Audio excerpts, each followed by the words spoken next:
दोस्तों नमस्कार। दोस्तों, भारत की राजनीति में बहुत कम मौके आते हैं जब कोई चुनाव राजनीति का ही ऐसे टेस्ट करने लगे। और राजनीति के ऐसे टेस्ट का मतलब है कि जो भी पारंपरिक राजनीति चुनाव के जरिए इस देश में हो रही है उसी का ऐसे टेस्ट हो जाए।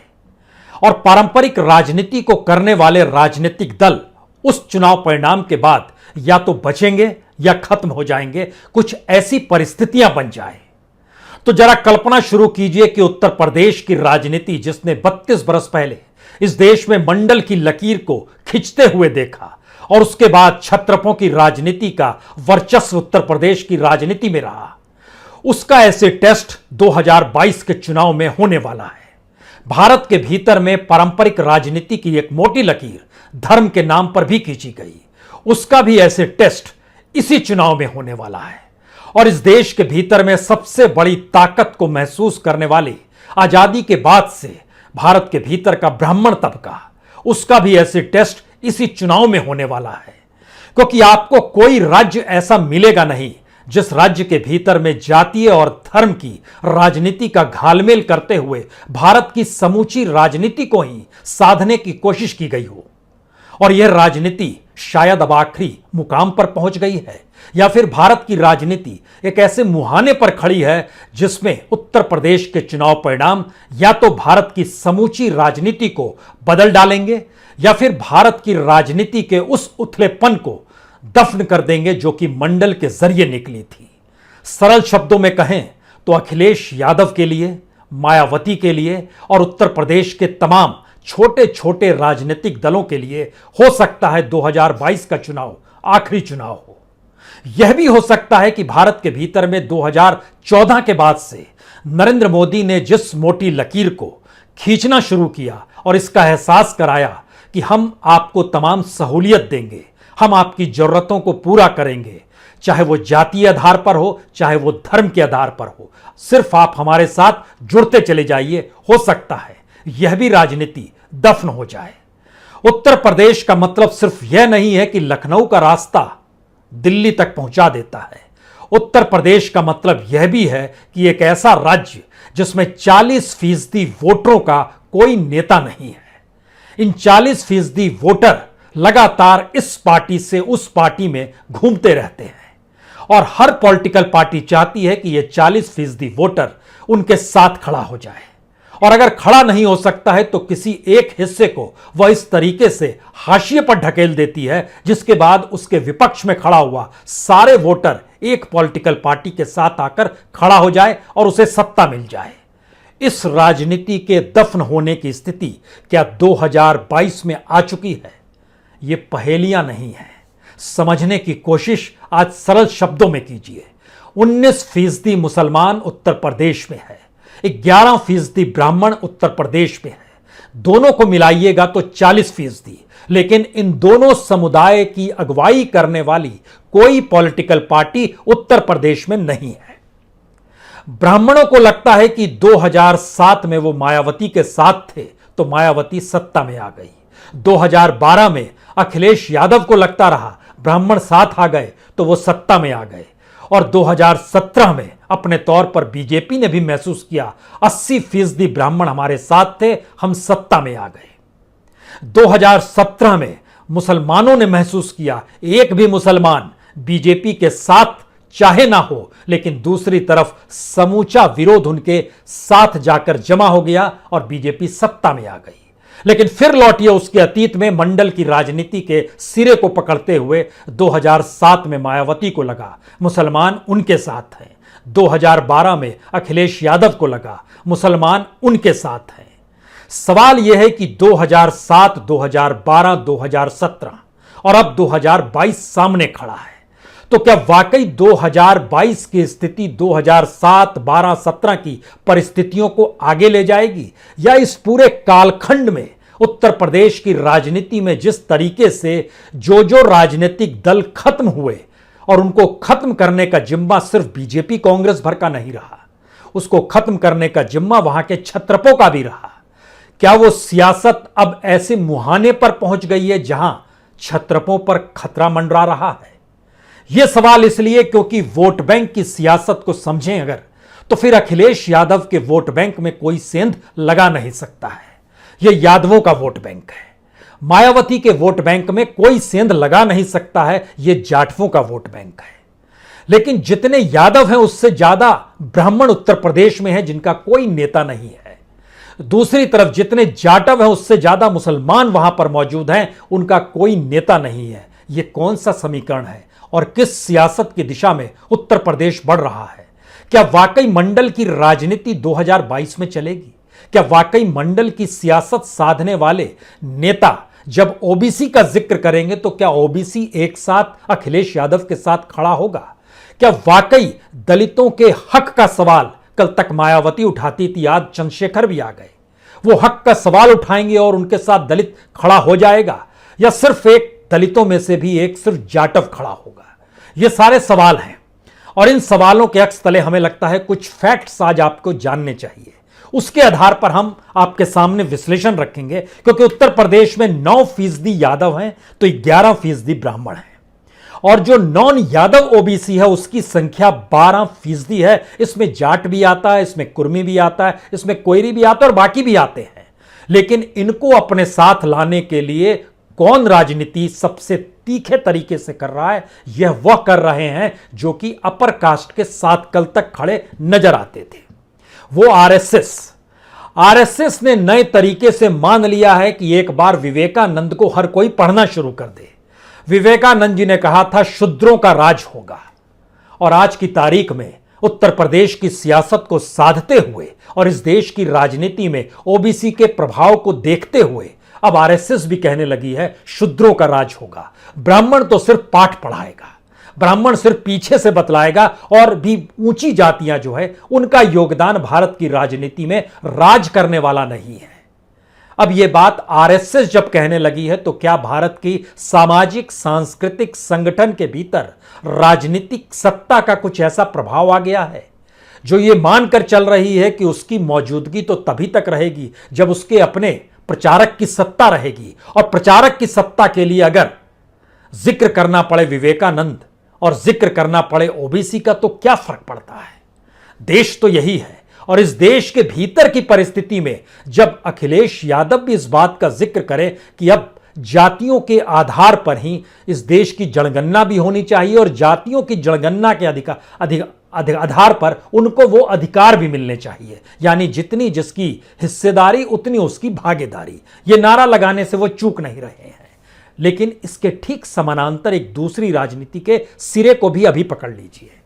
उत्तर प्रदेश एक ऐसा राज्य है जहां सबसे ज्यादा बेरोजगारी है।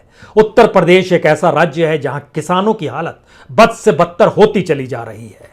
उत्तर प्रदेश एक ऐसा राज्य है जहां मजदूरों की न्यूनतम मजदूरी सबसे कम और शायद बिहार के समकक्ष आने की स्थिति में आ गई है। उत्तर प्रदेश एक ऐसा राज्य है जहां पर एजुकेशन और हेल्थ का इंफ्रास्ट्रक्चर सबसे ज्यादा चौपट हो चला है। उत्तर प्रदेश एक ऐसा राज्य है जहां पर कोई इंडस्ट्री आपको नहीं मिलेगी, जहां पर आपको इन्वेस्ट करने वाले कॉरपोरेट्स नहीं मिलेंगे। उत्तर प्रदेश एक ऐसा राज्य है जहां की सियासत इस देश की लोकसभा का ताना बाना बुनती है। अब आप समझने की कोशिश कीजिए, जब जब बीजेपी के राज का जिक्र होगा कि केंद्र में भी बीजेपी, यूपी में भी बीजेपी, तब तब कोई XYZ पॉलिटिकल पार्टी जैसे ही उसके सामने आकर खड़ी होगी, उस पॉलिटिकल पार्टी को कैसे जीत मिलेगी, जबकि उसके अपने कंधे पर उसकी अपनी गवर्नेंस, उसके अपने करप्शन, उसके अपने आपराधिक परिस्थितियां या उसके अपने दौर की तमाम स्थितियां वो कंधे पर लाद कर चल रही होगी। शायद इसीलिए पंचायत चुनाव को कहते हैं, इसलिए परखने की जरूरत है। पंचायत चुनाव जनता लड़ रही थी और पंचायत चुनाव में उसने तय किया कि अगर बीजेपी को हराना है तो किसे जिताना यह महत्वपूर्ण नहीं था। लेकिन विधानसभा के चुनाव की परिस्थिति देखकर लगता है कि राजनीतिक दलों ने ठान लिया है कि हम जीतेंगे, और यह जो हम जीतेंगे यह दरअसल मंडल की राजनीति का एक उफान है, और शायद वह मुहाना भी है जिसके आगे भारत की राजनीति को रुकना होगा, थमना होगा। यह उत्तर प्रदेश के भीतर का संदेश है। हम जब इस बात का जिक्र कर रहे हैं तो उत्तर प्रदेश में जरा समझने की इस बात की कोशिश कीजिए, और यह वाकई एक हैरत अंगेज बात है कि 19% मुसलमानों को लेकर क्या वाकई कोई पॉलिटिकल पार्टी इस बीच में है ही नहीं। और उत्तर प्रदेश की राजनीति को साधने के लिए वह कौन से राजनीतिक दल हैं जो उत्तर प्रदेश में मुसलमानों का वोट चाहते हैं? बीजेपी कहती है हमें नहीं चाहिए, कांग्रेस कहती है चाहिए, समाजवादी पार्टी को भी चाहिए, बीएसपी को भी चाहिए, और यह हर कोई अपने गणित में मुसलमानों को जोड़ के चलता है और उसके साथ एक समीकरण बैठाता है कि अगर ब्राह्मण भी आ जाए तो फिर तो कोई दिक्कत ही नहीं होगी। और इसी समीकरण के आश्रय जब राजनीति के पन्नों को पलटना शुरू कीजिएगा तो आपके जहन में कई राजनीतिक दल निकल कर आएंगे और उन दलों को लेकर आप सोचेंगे इन दलों का क्या किया जाए।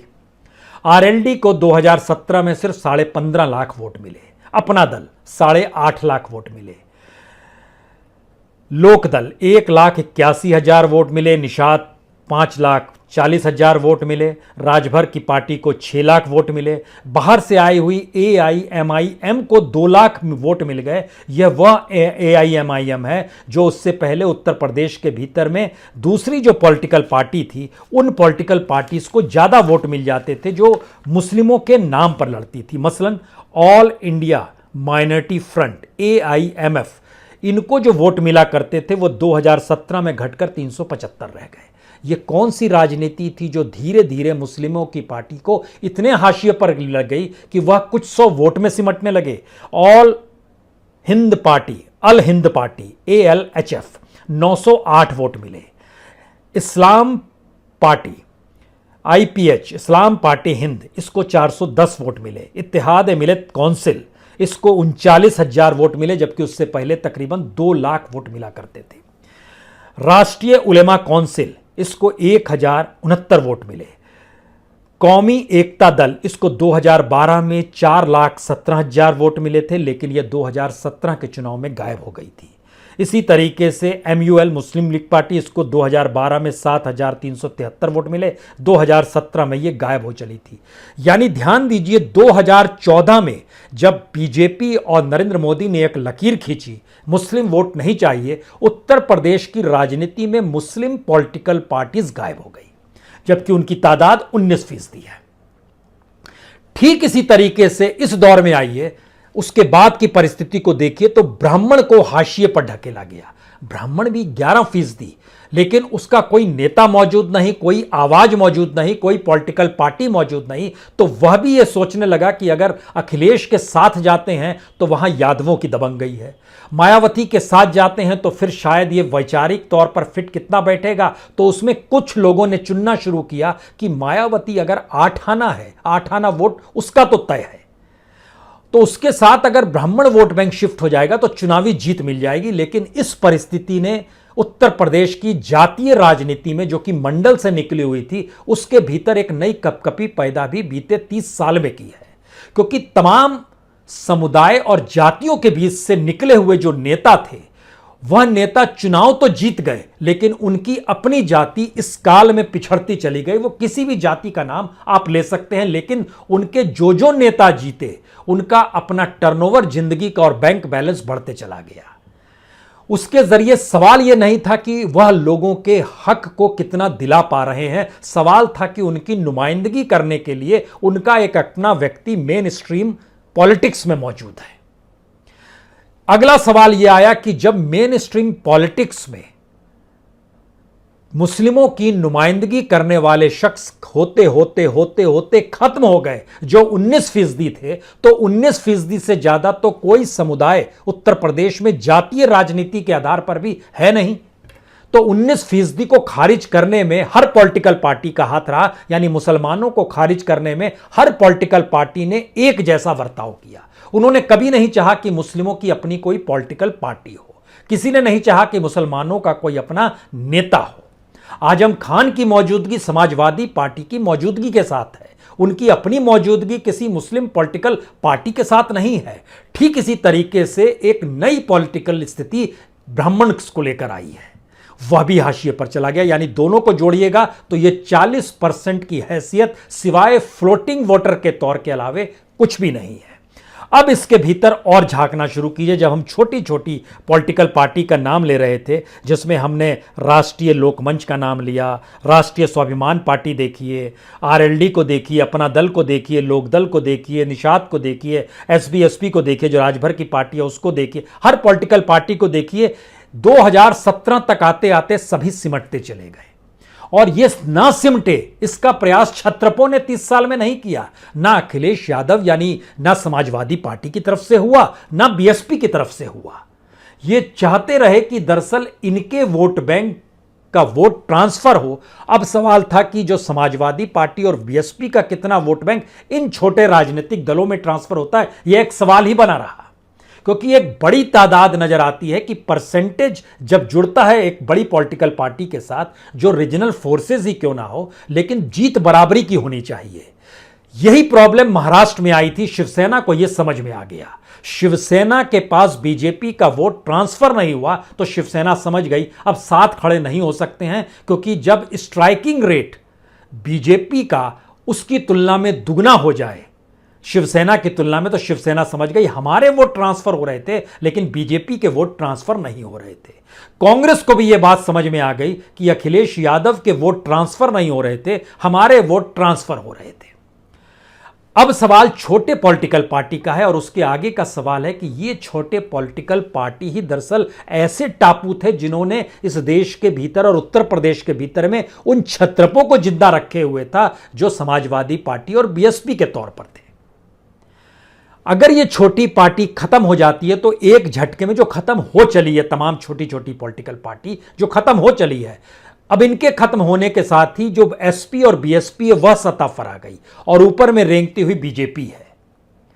बीजेपी जिस राजनीति को साधना चाहती है और जिस राजनीति को साध रही है वह किसी से छुपा हुआ नहीं है। वो खुले तौर पर है कि हमें ओबीसी चाहिए माइनस यादव चाहिए, हमें दलित चाहिए माइनस जाटव चाहिए, हमें मुसलमान नहीं चाहिए।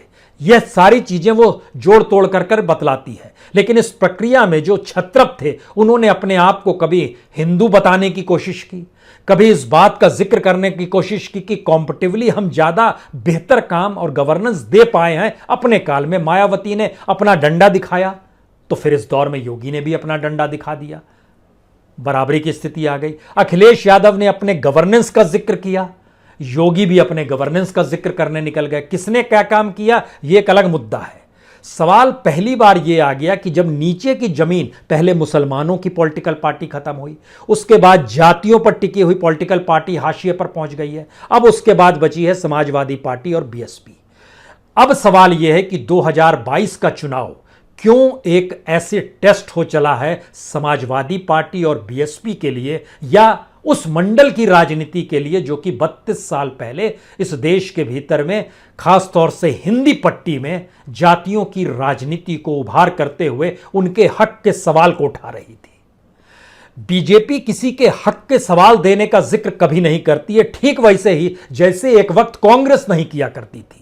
कांग्रेस हमेशा कहती थी जो हाशिए पर है उसको हम मेन स्ट्रीम में लाएंगे, जो हाशिए पर है उनको हम कुछ सुविधाएं देंगे, जो हाशिए पर है उनकी जरूरतों को पूरा करेंगे। लेकिन अखिलेश यादव ओबीसी की राजनीति करते हुए आए, हम हक दिलाएंगे। मायावती राजनीति करते आई, हम हक दिलाएंगे। चंद्रशेखर भी आज राजनीति कर रहे हैं, हम आपको हक दिलाएंगे। राजभर भी अपने जाति समुदाय से कहते हैं हम आपको हक दिलाएंगे। सवाल है हक के लिए संघर्ष करना है और सहूलियत और जरूरतों को पूरा करने के लिए सिर्फ आपको इस पार्टी से जुड़ना है। एक ऐसी राजनीतिक बिसात जब उत्तर प्रदेश के भीतर बिछ गई है तो क्या यह माना जाए कि भारत की राजनीति पहली बार उस पारंपरिक राजनीति को ही दफन करने के मूड में आ गई है जिसके आधार पर इस देश में जातियों के हक और संघर्ष का जिक्र होता था। क्योंकि अगर मौजूदा वक्त में आप देखिएगा तो उत्तर प्रदेश नहीं समूचे देश की स्थिति यही है कि जो भी गरीब है वो गरीब किसी भी जाति का हो सकता है, उसमें ब्राह्मण भी आ सकता है, उसमें क्षत्रिय भी आ सकता है जो गरीब तबका है, उसमें कोई पाटिल भी आ सकता है, कोई पटेल भी आ सकता है, कोई कोयरी भी आ सकता है, कोई कुर्मी भी आ सकता है। जो गरीबी की स्थिति इस देश के भीतर में है, बेरोजगारी की स्थिति है, रोजगार ना मिलने की परिस्थिति है, उससे हर कोई प्रभावित है। यानी ये एक भारतीय राजनीति के समाजवाद का अनूठा चित्रण है जिसमें कल तक जो समाज हाशिए पर थे वो संघर्ष करके राजनीति में अपनी जगह बनाते हुए अपने हक के सवाल को उठाने के लिए विधानसभा या लोकसभा पहुंचते थे। आज की तारीख में ये दोनों जगह उसके लिए कोई मान्यता नहीं रखती है, क्योंकि भारत की राजनीतिक नीतियों ने जिस पॉलिसीज को इस देश में इंप्लीमेंट किया है उसमें रोजगार भी नहीं है, उसमें उद्योग भी नहीं है, उसमें न्यूनतम मजदूरी भी नहीं है, उसमें किसानी भी नहीं है। कल्पना कर रहे हैं जो गन्ना किसान पश्चिमी उत्तर प्रदेश के भीतर की स्थिति है, उसमें उनका लगभग 13,000 करोड़ का बकाया हो चला है। और इस दौर में जो कि योगी का दौर है, उसका आंकड़ा भी हमारे पास आया है निकल के, और बताते हुए गन्ना किसानों का आंकड़ा आया। उत्तर प्रदेश की योगी सरकार ने अपने तौर पर आंकड़ा दिया कि हम जब से सत्ता में आए हैं हमने 1,40,106 करोड़ रुपए भुगतान किया है। और जो 2020-21 का है उसमें उन्होंने बताया 25,056 करोड़ रुपए हमने भुगतान किया है। लेकिन सच्चाई क्या है? सच्चाई यह है कि 2020-21 में अब नया मौसम शुरू हो, नया सीजन शुरू हो, उससे पहले की स्थिति देखिए। जो पेराई हुई गन्ने की वह तकरीबन 10 करोड़ टन की हुई। इसका मूल्य जो था वो 33,000 करोड़ का बैठता है। भुगतान किया गया 25,000 करोड़ का, यानी लगभग 8,000 करोड़ का भुगतान बकाया है। इस बकाये पर जब ब्याज 3,000 करोड़ का जोड़िएगा तो यह जुड़ के 11,000 करोड़ हो जाता है। और बीएसपी और एसपी काल को जोड़ दीजिएगा उसमें तो उस वक्त का लगभग 5,000 करोड़ और जुड़ जाएगा। कुल मिला के 16,000 करोड़ रुपए गन्ना किसानों का बकाया आपके सामने उभर कर आ जाएगा। सवाल यह है, यह आंदोलन का इलाका है, लेकिन इस गन्ना प्रभावित किसान, जाटलैंड, जो आपको शब्द देना है दे दीजिए, आरएलडी का प्रभाव जो देना है दे दीजिए। और आरएलडी के साथ समाजवादी पार्टी का जोड़, और समाजवादी पार्टी के दौर में भी क्या किसानों का बकाया नहीं था, मायावती के दौर में क्या किसानों का बकाया नहीं था, और योगी के दौर में तो है जिक्र जो हमने आपको कर दिया। सवाल यह है, पहली बार एक ऐसी स्थिति इस देश की राजनीति में आकर खड़ी हो गई है जहां पर पारंपरिक राजनीति या तो दफन होगी या फिर अगर वो जीतेगी तो फिर इस देश में मोदी ने जो मोटी लकीर खींची है वो खत्म हो जाएगी, और वो उत्तर प्रदेश से ही शुरू होनी है। और अगर इस सियासत को साधने के लिए जो विपक्षी राजनीतिक दल, खासतौर से जो मंडल से निकली हुई पॉलिटिकल पार्टी उत्तर प्रदेश के भीतर है, अगर आप समाजवादी पार्टी और बीएसपी को भी टटोलना शुरू कीजिएगा, या उत्तर प्रदेश के राजनीतिक गलियारे से आपको 2-3 आवाजें सुनाई देंगी। कहेंगे योगी और मोदी में नहीं पट रहा है, कहेंगे कि उत्तर प्रदेश के भीतर में पहला मौका है 1991 के बाद, जब किसी बीजेपी के मुख्यमंत्री ने 5 साल पूरे किए हैं। यकीनन पहली बार है, ऐसा कभी इससे पहले हुआ नहीं, और योगी ही चेहरा, यह भी फैक्ट है। लेकिन योगी की राजनीति के डोर कहां पर है? ये आरएसएस के पास है। और आरएसएस अपने तौर पर समझ रही है कि जिस राजनीति को मोदी उफान पर ले गए हैं, अगर वह 2022 के बाद ढहने लगेगी तो उसको थामने के लिए उसको अल्टरनेटिव खड़ा करना है। यानी ध्यान दीजिए, alternative Samajwadi party, BSP, Congress से नहीं, आरएसएस अपने तौर पर योगी को मोदी के अल्टरनेटिव के तौर पर वहां व्यवस्थित किए हुए हैं। और मोदी अपने तौर पर मान रहे हैं कि जैसे येदियुरप्पा को दरकिनार कर दिया गया, 22 का चुनाव तो हमें जीतना ही है, उसके बाद 1 साल के बाद उन्हें भी हटा देंगे जिससे ये अल्टरनेटिव ना हो, लेकिन पहले यूपी तो जीत जाएं। और यूपी तो जीतना जरूरी भी है, क्योंकि डंडा हमारे पास है, पैसा हमारे पास है, सिस्टम हमारे पास है, ब्यूरोक्रेसी हमारे पास है, पुलिस हमारे पास है, तमाम इंस्टीट्यूशंस हमारे पास है। हराएगा कौन? हम यहां ईवीएम का जिक्र नहीं कर रहे हैं, खास तौर से नहीं कर रहे हैं। उसकी बड़ी वजह है, जैसे ही आप ईवीएम का जिक्र करते हैं और ईवीएम का जिक्र करने वाली पॉलिटिकल पार्टी अगर चुनाव में जाती है तो यह इसका मतलब है कि वह अभी भी नहीं समझ पाई है कि इस देश की डेमोक्रेसी का मतलब क्या है। क्योंकि अगर ईवीएम ही हैक है तो आप चुनाव में जाते ही क्यों हैं? आप इस देश में इतना बड़ा आंदोलन खड़ा कर दीजिए कि ऐसे चुनाव नहीं होंगे, क्योंकि यह लोकतंत्र में वोटों को ही हरण कर लिया जा रहा है, उसको छीन लिया जा रहा है। लेकिन बहरहाल अब सवाल यह है कि उत्तर प्रदेश की राजनीति के भीतर में साधने के लिए, और जिस राजनीति को साधने का मंत्र खींचा जा रहा है वो इसलिए बड़ा महत्वपूर्ण हो चला है क्योंकि उत्तर प्रदेश में ब्राह्मणों की राजनीति गोविंद वल्लभ पंत से शुरू होकर एनडी तिवारी पर खत्म होती है। वो कांग्रेसी काल था। उसके बाद मंडल का काल शुरू होता है जिसमें कांशीराम, मुलायम सिंह यादव, मायावती, यह 3 होती हैं, और फिर नई पीढ़ी में अखिलेश यादव सामने आकर खड़े हो गए। इसने भी 30-32 साल की उम्र पूरी कर ली। और इस दौर में भारत की राजनीति में जिस रिफॉर्म की परिस्थिति को मनमोहन सिंह आगे बढ़ा रहे थे, उसको एक नए डिजाइन से परिभाषित नरेंद्र मोदी ने किया। और भारत की राजनीति में शायद ही कोई ऐसा स्थिति आई होगी जिसमें इस देश के भीतर में उत्तर प्रदेश में इंडस्ट्री क्यों नहीं है, बेरोजगारी क्यों है, इंफ्रास्ट्रक्चर, हेल्थ और एजुकेशन का क्यों नहीं है, किसानों की स्थिति जर्जर क्यों हो चली है, कोई ध्यान नहीं। बावजूद इसके जो विजन लेकर चल रही है अभी भी मंडल के दौर की पॉलिटिक्स करने वाली पॉलिटिकल पार्टी, जब आप उनसे पूछिएगा आपके पास विजन क्या है, तो उनका पूरा विजन इस बीजेपी की सत्ता के तमाम अंतर्विरोधों में ही समा जाएगा। चंद्रशेखर कहेंगे हम तो स्कूल बनाएंगे, हम तो शिक्षा देंगे, हम तो चाहेंगे कि दलित का बच्चा पढ़कर निकले। मायावती से कहेंगे, वो कहेंगे हम हक की लड़ाई की जिक्र करेंगे और दलितों को उनका हक मिलना चाहिए, हम गवर्नेंस कानून को डंडे के बल पर रखेंगे, वह भी इसी राजनीति में चला जाएगी। अखिलेश यादव से पूछिएगा, वो कहेंगे हमारे इंफ्रास्ट्रक्चर को आप कैसे भूल गए, यहाँ से वहाँ तक हमने जो नेशनल हाईवे बना दिया। वो सारी चीज़ें ठीक है, लेकिन उस नेशनल हाईवे पर चलने के लिए जो इस देश की इकोनॉमी को अपनी जनता के अनुकूल करने की सोच है, यह गायब हो गई। अब यहां पर एक आखिरी सवाल निकल कर आता है, क्या वाकई इस यूपी की जनता बीजेपी के साथ है? यकीनन नहीं है। तो फिर वो किसके साथ है? वह अपने साथ है। वो समझ रही है, जान रही है, बूझ रही है कि दरअसल बीजेपी ने उसको बड़ा कष्ट दिया है, उसके तमाम विजन ने उसको उसकी जमीन को खोद डाला है। तो ऐसे में रास्ता क्या निकलेगा?